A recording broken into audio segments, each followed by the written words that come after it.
जय हिंद मेरे प्यारे दोस्तों। आज हम डिस्कस करने वाले हैं क्लास 10th एसएसटी का आउटकम्स ऑफ डेमोक्रेसी, जिसके बारे में भाई तबाह मची हुई है यूट्यूब पर। तो चलो भाई इसको स्टार्ट करते हैं। लेकिन खास बात यह है कि इस चैप्टर को हम 6 पैराग्राफ्स में कवर करने वाले हैं। जी हाँ भाई और बहनों, आपने बिल्कुल सही सुना। लेकिन इसके पहले आपको क्या करना है, एनसीईआरटी बुक ओपन कर लेना है और जो 50 वर्ड में एक एक सेक्शन के 6 पैराग्राफ्स में आपको बताने वाला हूँ उसको अपनी एनसीईआरटी से मिला करके देख लेना। ऑलमोस्ट 99% जो टॉपिक्स है वो हमने कवर कर लिया है। बहुत काम का होने वाला है ये आपके लिए। तो चलिए फर्स्ट सेक्शन पे जाते हैं। How do we assess democracies outcomes? Student discuss democracies benefits, believing it's better than other forms of government due to promoting equality, individual dignity, good decision making, conflict resolution and learning from mistakes. मतलब student ने democracy के outcome class 9 में निकाल लिए थे, यानी इसके क्या क्या फायदे हैं। लेकिन however real world democracy fall short, creating a dilemma. Real world democracy में वैसा नहीं मिलता जैसा कि पैकेट में माल था, पैकेट से बाहर आने के बाद में वो माल अलग हो जाता है। मतलब रियल वर्ल्ड डेमोक्रेसी में अलग कहानी बन जाती है, कुछ अलग बातें हो जाती है, एक्सपीरियंस में कुछ और आता है, उससे डायलेमा क्रिएट होता है कि हमने तो जैसा सोचा था ये नेता वैसा नहीं निकला। Despite diverse democratic practices globally outcomes very. मतलब अलग अलग जगह की अलग अलग डेमोक्रेसी होने के कारण से अलग अलग डिफरेंसेस क्रिएट हो जाते हैं, जिससे कि अलग अलग डेमोक्रेसी के अलग अलग फ्लेवर आते हैं, जिससे कि आउटकम भी अलग अलग आता है। So the key is understanding that democracy, while creating conditions, require citizen to utilize them for success. मतलब इसमें सबसे मुख्य बात जो है वो ये है कि डेमोक्रेसी को यदि समझना है तो आपको उन कंडीशंस जिसमें डेमोक्रेसी बनी वो समझना पड़ेगा। उसमें सिटीजन्स को अपने हिसाब से जो उन्होंने चुना है उसके हिसाब से यूटिलाइज करना पड़ेगा, तब ही उनको प्रॉपर सक्सेस मिल पाएगा। और हमें ये देखना पड़ेगा कि ये कैसे होता है। तो ये है फर्स्ट सेक्शन। अब उसके बाद में सेकेंड सेक्शन है accountable, responsive and legitimate government. अब इसमें हम देखते हैं 50 शब्दों में। जी हाँ भाई और बहनों, democracy aims to give people the power to choose leaders and control their governments. इसमें कुछ भी डाउट नहीं होना चाहिए। डेमोक्रेसी लोगों को लीडर और पावर को चुनने में मदद करती है, जिससे कि वो लीडर कंट्रोल करे गवर्नमेंट जो कि जनता से निकल करके आए। It's expected to be. अब देखो यहाँ बहुत इंपॉर्टेंट कीवर्ड आ रहे हैं जिसको थोड़ा सा डिटेल में आपको पढ़ना पड़ सकता है। Accountable, responsive and legitimate. तो ये डेमोक्रेटिक गवर्नमेंट के यहाँ पर की पॉइंट्स बताए हैं जो बहुत इंपॉर्टेंट है, एग्जाम में कई बार पूछा है, इसको नोट कर लेना। इसके बारे में डिटेल भी पूछता है। While some things it's less efficient, democracy values deliberation, transparency and citizen participation.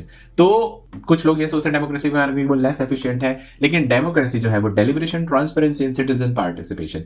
तो ये बहुत ज्यादा इंपॉर्टेंट कीवर्ड्स यहाँ पर आ रहे हैं, इसको जरूर पढ़ लेना आप लोग। However, democracies often struggle with corruption and meeting people's need. Democracy में करप्शन वगैरह भी रहता है, लोगों की जरूरतों को समय पर पूरी नहीं कर पाते हैं। समय के पे क्या, समय भी बीत जाता है तो भी पूरी नहीं कर पाते। तो despite flaws, people worldwide overwhelmingly support democracy for being their own government. तो इतनी सारी कमियां होने के बावजूद भी, वैसे इतनी सारी नहीं है, कुछ कमियां होने के बावजूद दुनिया भर के लोग जो है वो डेमोक्रेसी को ही सपोर्ट करते हैं, क्योंकि ये जो है by the people for the people वाली गवर्नमेंट होती है। ये नेता को हमने नेता बनाया है जी, तो ये जो है ये बहुत ज्यादा प्राउड मूवमेंट रहता है, इसलिए डेमोक्रेसी को बहुत ज्यादा सपोर्ट मिलता है for being their own government, right. तो ये सेक्शन कंप्लीट हो गया यहाँ पर। अब इसके बाद में थर्ड जो है वो है इकोनॉमिक ग्रोथ एंड डेवलपमेंट। अब इसको 50 वर्ड में देखते हैं। Democracies are expected to bring development but evidence shows many fall short with dictatorship, right? Sometimes having slightly better economic growth, मतलब डेमोक्रेसी से उम्मीद की जाती है इकोनॉमिक में कि आप देश को रईस बनाए, लेकिन सबूत ये बताते हैं कि जहां पर तानाशाही चल रही है, डिक्टेटरशिप चल रही है, वो उसका थोड़ा सा बेटर इकोनॉमिक ग्रोथ होता है। आप समझ रहे हैं मैं किसकी बात कर रहा हूँ। However, economic development depends on various factors. लेकिन फिर भी हम ये नहीं कह सकते कि हर जगह तानाशाही ला दो। इकोनॉमिक डेवलपमेंट डिफरेंट फैक्टर्स पर डिपेंड करता है। While democracies may not guarantee development, democracy development की गारंटी नहीं देती। दे शुडंट लैग बिहाइंड डिक्टेटरशिप, लेकिन फिर भी उनको डिक्टेटरशिप जो तानाशाही कंट्रीज है उनसे पीछे नहीं होना चाहिए। जितने भी पैशनेट लोग हैं, जितने भी डेमोक्रेसी को बढ़ाने वाले लोग हैं, वो डेमोक्रेसी को अपनी जो डीप कोर वैल्यूज है जो कि हमने पिछले सेक्शन में देखा था उसके साथ चलने को बोलते हैं। लेकिन इकोनॉमिक आउटकम्स भी तो रिजॉल्व होना चाहिए भैया, पैसा ही नहीं रहेगा तो डेमोक्रेसी का क्या करोगे।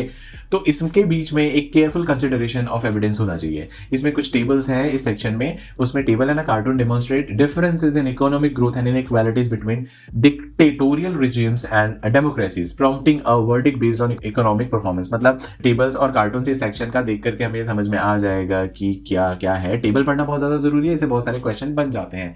तो ये सेक्शन हुआ इकोनॉमिक ग्रोथ एंड डेवलपमेंट का। तो उसके बाद में अगला सेक्शन है reduction of inequality and poverty. Despite expecting democracies to reduce economic disparities, they often face growing inequalities. मतलब हमें डेमोक्रेसी से उम्मीद रहती है कि ये जो है इकोनॉमिक डिस्पैरिटी, मतलब जो रईसी अमीर के बीच का गैप है वो कम करेगा, लेकिन इनइक्वालिटी रहती ही है, ये हम देख रहे हैं। While democracies emphasise political equality, economic gaps persist with the ultra rich holding a disproportionate share. मतलब डेमोक्रेसी एम्फसाइज करती है कि पॉलिटिकल इक्वालिटी होना चाहिए, इकोनॉमिक गैप फिर भी होता है। अल्ट्रा रिच जो लोग हैं वो बहुत सारा पैसा लिख के रखते हैं, इससे रिलेटेड कार्टून भी है। Poor citizen struggle with declining incomes, और डेमोक्रेसी में भी यही हाल होता है। Making it hard to meet basic needs, मतलब बेसिक नीड भी, उनको 2 वक्त की रोटी भी नहीं मिल पाती साहेब।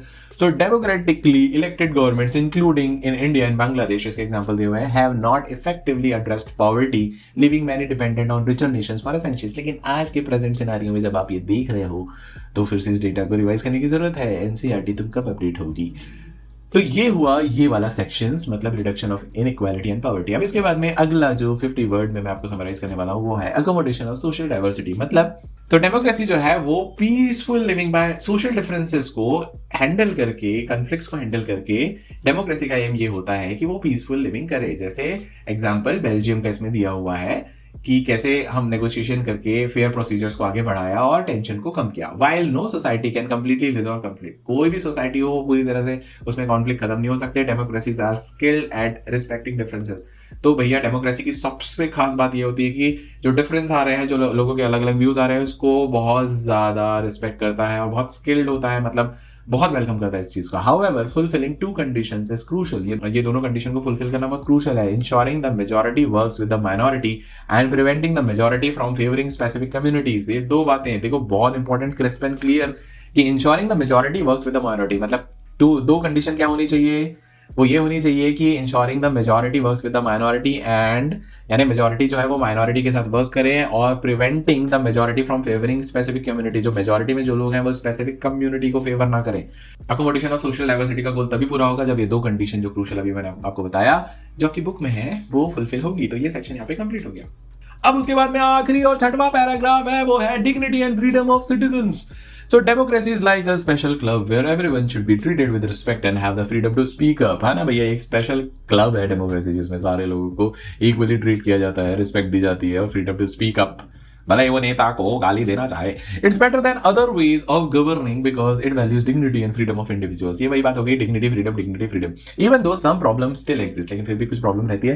Democracy help people recognise the importance of equality and empowers them to improve it continuously. मतलब डेमोक्रेसी जो है वो लोगों को इक्वालिटी का इंपॉर्टेंस को रिकॉग्नाइज करने में मदद करती है और इसको लगातार इंप्रूव करने का मौका देती है। People complaining about democracy flaw is a sign that it's working, यानी डेमोक्रेसी अच्छी नहीं है, डेमोक्रेसी में ये कमियां हैं, तो इसको लगातार इंप्रूवमेंट करते रहना ही डेमोक्रेसी का सक्सेस है। और डेमोक्रेसी चल रही है ऐसा लग रहा है। Turning subject into active citizens who believe there votes matter, मतलब जितने भी केवल वोट बैंक है उनको सही में एक्टिव सिटीजन बनाना डेमोक्रेसी का काम है, और अंत में उनको ये रियलाइज हो कि उनका वोट मैटर करता है, वो डेमोक्रेसी का हिस्सा है और वो डेमोक्रेसी को एंजॉय करते हैं। तो ये हुआ dignity and freedom of citizens. तो माय डियर फेलोज, ये हुआ पूरे 6 पैराग्राफ में चैप्टर का रिविजन पूरा। आप एनसीईआरटी से मिला लीजिए, मैंने ऑलमोस्ट 99% पोर्शन क्लियर किया हुआ है। यदि आपको ये 6 sweet salt and sweet paragraphs के नोट्स चाहिए तो आप मुझे मेल करो। अब आप बोलोगे भाई आप ये मेल क्यों करते हो, आप लिंक क्यों नहीं डाल रहे हो? अरे भैया ये चैनल नया है, मुझे आउटर लिंक पोस्ट करने की परमिशन नहीं दिया है, इसलिए मैं आपको बोलता हूँ कि आपको ये नोट्स मेल में मिल जाएंगे। तो चलिए अब मिलते हैं नेक्स्ट वीडियो में, तब तक जय हिंद।